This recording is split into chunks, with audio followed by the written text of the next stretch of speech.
We live in an age where doubt is glorified. To question everything is seen as a sign of wisdom. To be certain, especially about religion, is ridiculed as naive. But Islam flips the script. It teaches us that not all doubts are noble. Some doubts are dangerous. Some are destructive. And certainty is not arrogance. It is strength. The strength of the prophets, the foundation of true Iman. The calm at the center of the storm when everything else falls apart. Because doubt doesn't just confuse the intellect, it disrupts the heart. And when the heart is unsettled, it begins to sway from its purpose. To know, love, and worship the one who created it. Doubt, left unchecked, is like a crack in your foundation. A small fracture that over time threatens to collapse the entire building. And when the foundation is shaky, you can't build anything that lasts.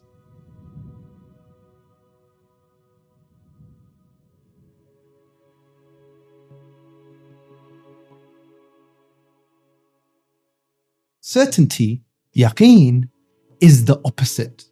It's the firm ground beneath your feet, the deep roots that hold you upright when life pulls at you from every side.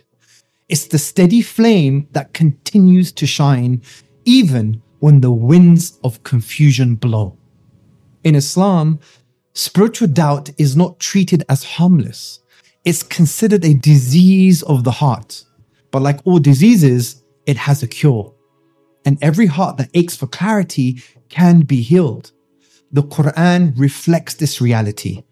Two key terms for doubt, shak and raib, appear more than 50 times in the Quran.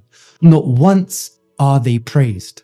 But yaqeen, certainty, and its various linguistic forms appears 28 times. And many times it is tied to faith, truth, and the qualities of the believers. Certainty isn't just a good thing. It is the light that pushes back the darkness. But yaqeen isn't binary. It is not on or off. It's not a switch. It's a spectrum, a journey, a growth in clarity. The Quran describes 3 degrees of certainty. Ilm al-yaqeen, certainty through knowledge. Ayn al-yaqeen, certainty through direct sight. Haqq al-yaqeen, certainty through inner lived experience. Ibn al-Qayyim gives a striking example. Someone tells you they have honey. You believe them. That's ilm al-yaqeen. Then you see for yourself they have honey. That's ayn al-yaqeen. Then you taste it. Sweet, undeniable. That's haqq al-yaqeen.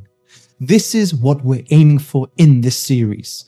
To move you from surface level belief to deeper conviction, to replace hesitation with clarity, to swap fragile roots for ones that run deep. We see this journey in the story of Prophet Ibrahim alayhi salam. My Lord, show me how you give life to the dead. And Allah said, do you not believe? And Ibrahim alayhi salam replied, yes, but to bring peace to my heart. Ibrahim alayhi salam wasn't doubting Allah's power. He was longing for a stronger conviction, a deeper stillness. As Badr ad-Din al-Aini said, Ibrahim alayhi salam wanted to rise from ilm al-yaqeen to ayn al-yaqeen. Ibn Hajar added, this wasn't weakness, it was the pursuit of stronger yaqeen. And the Prophet ﷺ said about that moment, we have more right to doubt than Ibrahim. This isn't criticism, it's consolation. If Ibrahim alayhi salam asked for reassurance, then so can we. But like him, we do not have doubts that are destructive. We don't stay in uncertainty, we grow beyond it. Because yaqeen is not passive. As Ibn al-Qayyim said, yaqeen is the spirit of the heart's actions, and the heart is the spirit of the body's actions. In other words, without certainty, your heart won't move. And if your heart is still, your life is spiritually stagnant. Yaqeen gives you the courage to begin walking towards Allah. and the strength to keep walking when the path becomes steep. So no, doubt isn't always sinful, but if it's left to grow, if it becomes your lens, your comfort zone, your identity, it becomes a silent poison, especially when it targets the core of Islam, the belief in Allah, the belief in revelation, the belief in your ultimate purpose. And so, this series is about building certainty, yaqeen, not just to address doubts, but to outgrow them, with 10 effective strategies developed by Sapience Institute.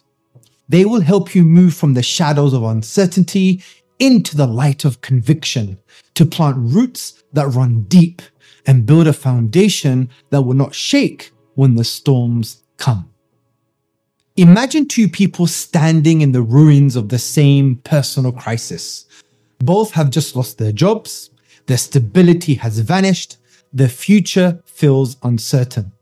One lifts his eyes and says, "Maybe this is a sign. Maybe this door closing is pointing me to something better." The other stares into the darkness and whispers, "Life is cruel. Nothing ever works out for me." Same pain, same event, but two completely different stories unfolding in their hearts. Why? Because of the lens they're looking through, their world view. It's not just the events of our lives that shape us, it's the meaning we assign to them. And that meaning flows from the framework through which we see the world. Your worldview is like the soil of your soul. It determines what can grow and what will rot. When the soil is rich, even hardship can produce gratitude. But when it's toxic, even blessings feel bitter. And many people today, including Muslims, struggle with doubts about Islam. Not because Islam lacks evidence, but because they're judging it through a cracked, inherited, and foreign lens. And when your lens is fractured, even light looks like shadow, even guidance seems like confusion. If we truly want to address doubt, we must go deeper than the questions. We must explore the soil those questions grow in. That's the power and the danger of worldviews. A worldview is not just a list of beliefs. It's the architecture behind your thoughts, the operating system behind your convictions, the window through which you see reality. It is the tinted glasses that give color to your world. It shapes how you process joy and pain, purpose and purposelessness, good and evil, success and failure, life and death, hope and despair. It whispers answers to life's biggest questions. Why am I here? What is worth living for? What does it mean to live well? What happens when I die? Even someone who says, "I only follow science," is using a worldview, because science can tell you how something works, but it cannot tell you why it matters. Science can measure a heartbeat, but it cannot feel the pain of our broken hearts. It can chart the chemistry of a tear, but not the depth of the sadness behind it. That isn't data, that's meaning. And meaning can't be extracted from a microscope. It comes from your worldview. So when someone says, "I'm doubting Islam," the problem might not be with Islam at all. In actual fact, it isn't. It's usually the lens they're using to judge it. And if that lens is smudged by culture, cracked by trauma, or borrowed from ideologies foreign to Islam, then even the clearest truths can appear blurry. This is why, before we even start with specific doubts, we need to ask, what lens are you wearing? Where did it come from? Because if your heart is being nourished by a worldview built on confusion, it will inevitably grow confusion in return. But if your worldview is rooted in the light of revelation, then even your questions become a means to grow closer to truth. My body, my choice. Love is love. I can do whatever I want as long as it doesn't harm anyone. It's my life. Just do it. You only live once. We've all heard these slogans. They sound harmless. Some even sound inspiring. But they don't just carry words. They carry a worldview. And when that worldview stands beside Islam, it doesn't align. It collides. It's like trying to run two operating systems on the same device. At first, you don't notice, but over time, the screen flickers, the command's slow, and then it crashes. That's what happens to the heart when it's running on two conflicting ways of life. It breaks down. And when your internal software is corrupted, you start doubting the very foundation you stand on. You see a clever video, a viral post, a sarcastic tweet, and suddenly you feel uncertain. Not because the post was deep, but because your roots weren't. That's not a failure, that's a signal. It means it's time to rebuild, to stop running on borrowed assumptions, to wipe the lens, to align your heart to the light. Allah says, "To each is a direction to which he turns, so race to all that is good." This verse isn't just about Qibla. It's about the direction of your soul, the compass of your convictions, the Qibla of your worldview. Because if your heart is facing the wrong way, even your most sincere steps will take you further from the truth. Every worldview stands on core assumptions, fundamental questions that shape how you interpret reality, how you understand yourself, and how to navigate your life. They're not just academic, they're existential. They shape the story you live by. Think of them like roots beneath a tree. You don't see them, but they decide everything. How tall you grow, how deeply you stand, whether you survive the storm. Let's explore 4 of these roots and how Islam brings clarity where others often bring confusion. Let's start with one of those slogans. Love is love. It sounds universal, right? But it's rooted in specific assumptions. Number 1, that we own our bodies absolutely. Number 2, that any love we feel is good and should be expressed however we want. Number 3, that our desires define us. Number 4, that all love is equal and no external guidance should restrict it. These assumptions exist because the worldview behind love is love sees the human being and the universe through a particular lens. And just as with all worldviews, that lens answers 4 major areas of inquiry. Let's briefly explore these areas. The first is ontology, which answers the question, what exists? Some worldviews say, only what you can see, touch, and measure is real. If it can't be scanned or weighed, it doesn't count. But Islam says there's more than meets the eye. The unseen is not imaginary, it's essential. The soul, angels, the afterlife, divine decree. As Allah says, they believe in the unseen.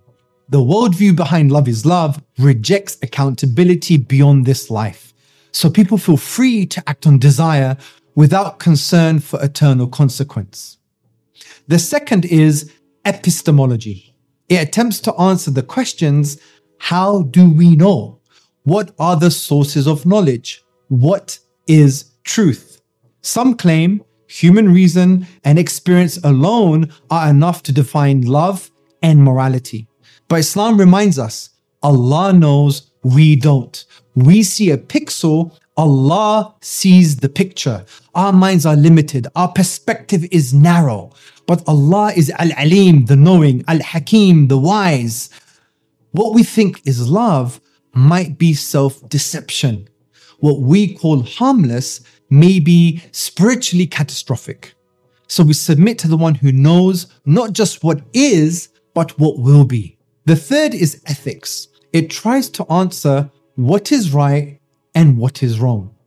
Modern moral frameworks often reduce good and evil to one thing. Does it hurt anyone? Does it increase happiness? But who defines harm? And what about long-term harm? What about the afterlife? Who defines well-being? How do we know what can truly achieve it? Islam teaches us that good and bad aren't determined by opinion or emotion. They're rooted in divine commands and prohibitions. Why? Because Allah is Al-Bar, the source of all goodness. He sees consequences we never could.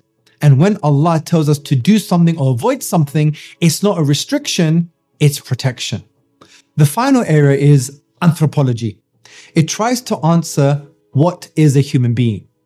According to many secular views, we're just rearranged atoms, a biological accident, a fleeting glitch in a meaningless cosmos.